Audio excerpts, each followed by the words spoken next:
आखिर दद्दा का दबदबा खत्म हो गया।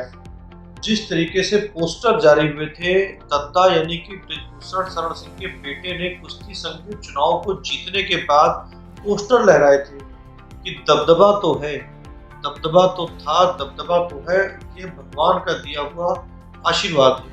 यहाँ तक कि बृजभूषण शरण सिंह ने भी मीडिया कर्मियों से बातें कही थी कि दबदबा तो भगवान का दिया हुआ है।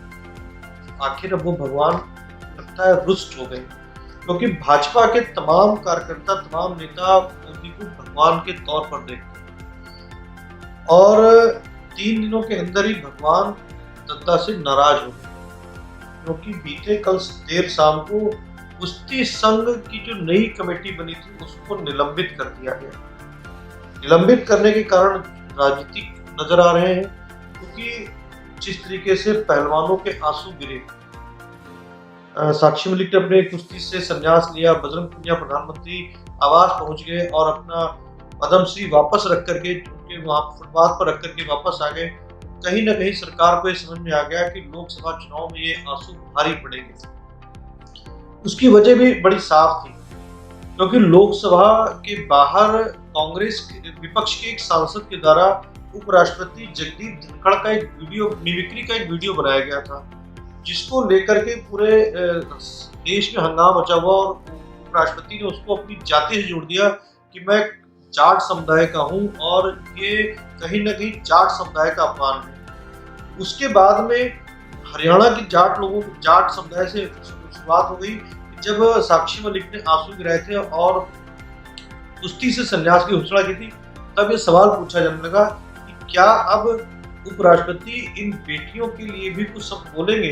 हालांकि बातें तब भी उठी थी जब ये बेटियां संसद के बाहर धरने पर बैठी हुई थी, तब भी ना किसी कोई भी जाति संबंधित कोई ऐसी बात नहीं उठी थी। मगर इस पोस्टर के जारी होने के बाद में लोकसभा चुनाव करीब है और सरकार को समझ में आ गया कि पोस्टर कहीं ना कहीं भारी पड़ जाएगा। आनंद फानंद में फैसला लिया गया और नई नवेली कुश्ती संघ की जो कमेटी बनाई गई थी, जिसके नेता संजय सिंह जीते थे, और वो वीडियो भी दिखाई पड़ा था कि जब नई नवेली कमेटी जीतने वाले जो फूल मालाएं पड़ी थी वो बृजभूषण शरण सिंह के गले में पड़ी हुई नजर आई थी, ना कि संजय सिंह के गले में, जबकि चुनाव संजय सिंह ने जीता था। लेकिन फूल मालाएं और मीडिया को जवाब बृजभूषण शरण सिंह ने दिया था। बातें समझ में आ गई सरकार को कि ये कहीं ना कहीं नुकसानदायी साबित हो सकता है। फिलहाल इस कमेटी को निलंबित कर दिया गया है। हालांकि पहलवानों की तरफ से इस निलंबन का स्वागत किया गया है। साक्षी मलिक की माता ने कहा कि हम इसका स्वागत करते हैं, साक्षी मलिक जल्दी ही मैट पर लौट सकती हैं। मगर अभी साक्षी मलिक की तरफ से जो नया ताजा बयान आया है वो ये कहा गया है कि अभी हमें इस फैसले की कॉपी नहीं मिली है। जब इस फैसले की कॉपी मिल जाएगी, क्या ये जो निलंबन का प्रक्रिया है वो किसको निलंबित किया गया, संजय सिंह को निलंबित किया गया या पूरी कमेटी को निलंबित किया गया, उसके बाद में ही हम फैसला ले पाएंगे कि हम कुश्ती का संन्यास, जो कुश्ती से उन्होंने संन्यास लेने की घोषणा की है, वो वापस लेंगी या नहीं। तो एक बार फिर दद्दा का दबदबा कम होता हुआ नजर आ रहा है।